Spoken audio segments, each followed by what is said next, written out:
If you ask most nutritionists and dietitians about proper nutrition, they usually tell you about the food you should be eating and the food you should be avoiding. But there is more to proper nutrition.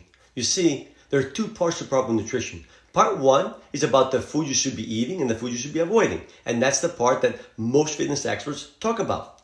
But there's also part two, which is how you eat and under what conditions you eat.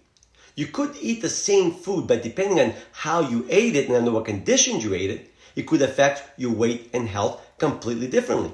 For example, if you ate a food that's considered unhealthy or fattening, but you ate it at a time when you were truly hungry, in other words, your body needed the food, it will not affect your weight or health the same way than if you ate it at a time when you were not hungry. In other words, you were simply having a craving.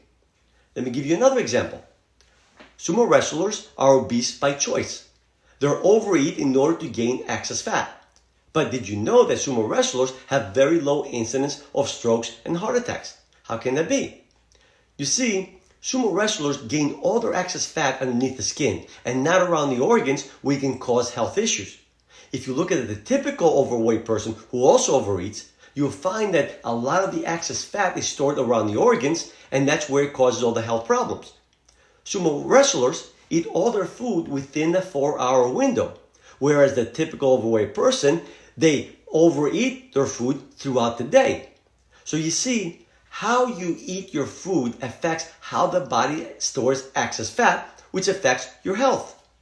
So you see, by paying attention to how you eat and under what conditions you eat, you don't need to be as strict with what you eat.